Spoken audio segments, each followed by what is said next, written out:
우리나라에서 개발 사업을 진행한다, 이런 소문이 돌기 시작하면 항상 문제가 되는 것이 있어요. 네, 바로 알박기죠. 뭐 사람마다 각자의 사연은 존재하기 마련이지만 이 중에서도 몇몇 사람들은 이를 악용해서 도시개발에 큰 차질을 일으키기도 하죠. 그런데 이런 상황이 우리나라에서만 나타나는 게 아니라고 하거든요. 이 사진을 보시면 아파트가 도로 가운데 떡하니 들어서 있는 모습을 볼 수 있습니다. 도로는 아파트를 피해 지나가느라 이상한 형태로 포장되어 있고 이곳을 지나가야 한다고 한번 생각해보면 진짜 화가 날 것 같은데, 그렇다면 과연 전세계 곳곳에서 벌어지고 있는 심각한 알박기 사례들은 또 어떤 것들이 있을까요? 오늘은 이 내용을 한번 이야기해볼까 합니다.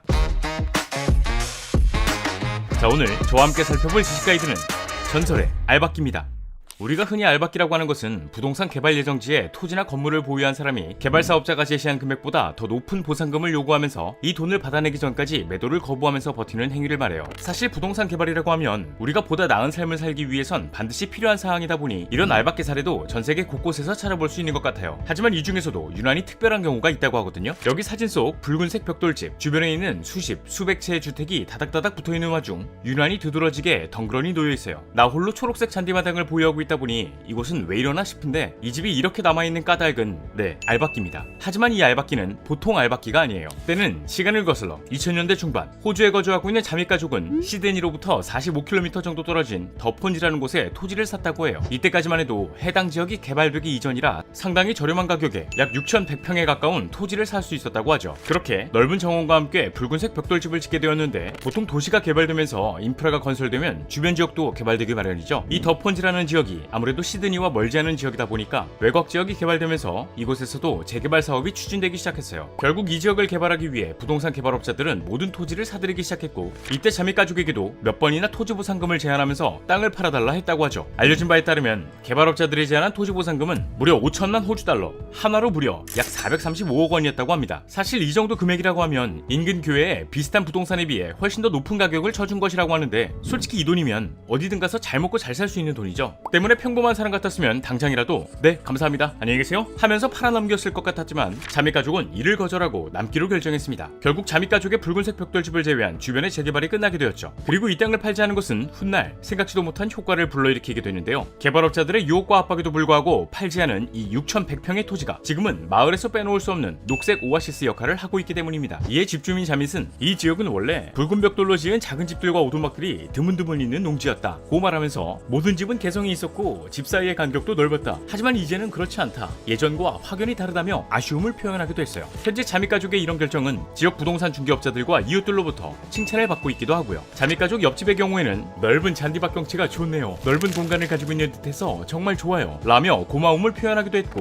또 다른 주민은 이 동네 집들이 죄다 다닥다닥 붙어 있어서 숨쉴 공간이 없지만 여기만 오면 숨통이 트이는 듯해서 자미 가족이 오랫동안 이 집에서 살기를 바란다 라는 입장을 밝히기도 했죠. 이처럼 개발 지역의 알박기가 긍정적인 요소로 작용하는 경우도 있지만 우리가 생각하는 알박기는 대부분 악질적인 경우가 많을 텐데요. 이 중에서도 여기 민폐의 끝을 달리는 알박기 사례가 존재합니다. 이 사진을 보시면 아파트 단지가 통째로 알박기를 하고 있죠. 얼핏 보면 이게 CG 같기도 하고 오늘 만우절인가 싶은 생각이 들기도 하는데, 이 사진은 실존하는 중국 하얼빈 번화가에 개통한 10차선 도로입니다. 왕복 10차선 도로 한가운데를 점령한 채 딱 버티고 있는 모습이 참 굳건해 보이는데, 10차선 도로를 뚫은 것은 사실 교통체증을 완화하기 위함이었지만 이 아파트 알박기로 인해 교통량 분산 기능을 제대로 못하고 있어요. 이 도로 중앙을 7층 높이 아파트 단지가 떡하니 가로막고 서 있으니까요. 실제로 중국 정부 또한 10차선으로 계획한 도로 일부가 가로로 길쭉하게 지은 아파트를 피해가느라 건물 양쪽으로 2차선 2개로 줄어들었다가 다시 10차선으로 늘어나는 형태를 띠고 있어요. 중국 정부는 도로 건설에 앞서 이 아파트를 사들일 계획이었지만 집주인들이 정부가 제시한 금액보다 더 높은 보상금을 요구하면서 계획이 틀어졌고, 정부 입장에서도 너무 터무니없는 가격을 제시하니까 보상금을 줄 바에 그냥 아파트를 피해가자 라는 생각으로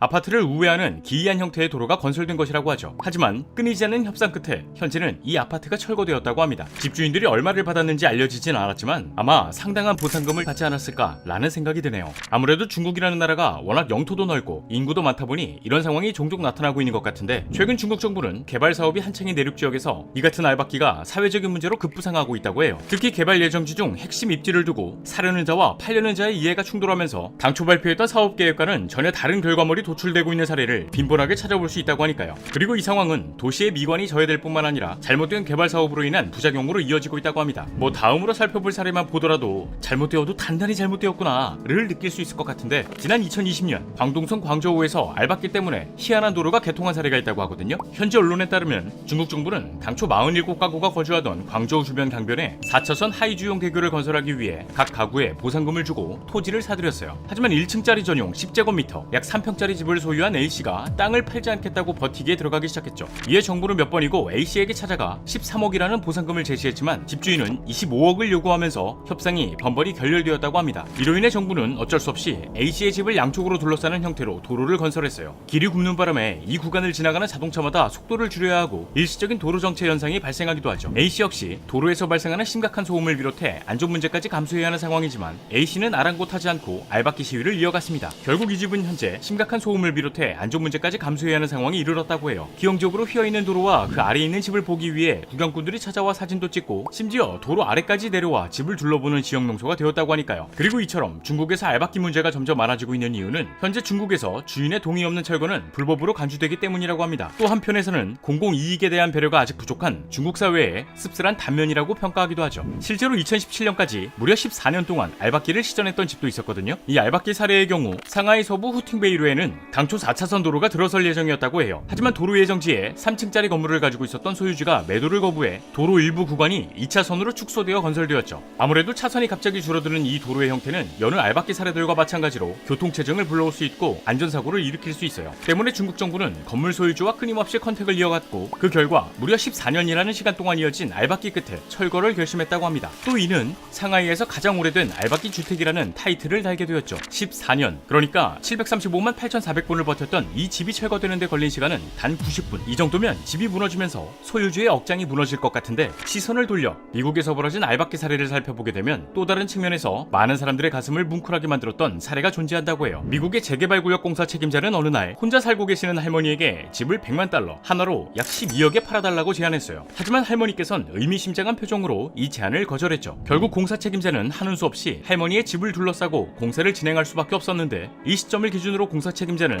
할머님께서 편안하게 눈을 감으실 때까지 자신의 친할머니를 모시듯 지극정성으로 돌봐드렸다고 하죠. 재개발을 할 때도 할머니의 집에 들어오는 채광을 방해하지 않도록 설계했고요. 그렇게 시간이 흘러 할머님이 눈을 감으셨는데, 이때 할머니는 공사 책임자에게 집을 유산으로 남겨주었다고 해요. 그리고 뒤늦게 밝혀진 할머니의 재개발 거절 이유는 많은 사람들의 가슴을 뭉클하게 만들었습니다. 돈을 벌기 위해서, 남을 괴롭히기 위해서도 아닌 단지 자신의 어머니가 이 집 소파에서 눈을 감으셨기 때문에 자신 또한 이 집 소파에서 눈을 감고 싶었기 때문이라고 합니다. 결국 공사 책임자와 건설자는 할머니의 이야기를 듣고 그녀의 마지막 소원을 위해 집을 놔둘 수밖에 없었던 거죠. 이 사례는 훗날 많은 사람들에게 인기를 끌었던 애니메이션의 모티브가 되기도 했고요. 참, 겉으로 보기에는 다 같은 알박기라고 해도 개개인의 이야기마다 각자 다른 원인과 과정은 존재하기 마련인 것 같네요. 자, 오늘의 영상은 여기까지입니다. 다음에 또 다른 안내서로 찾아뵙도록 하겠습니다. 지금까지 지식가이드였습니다. 감사합니다.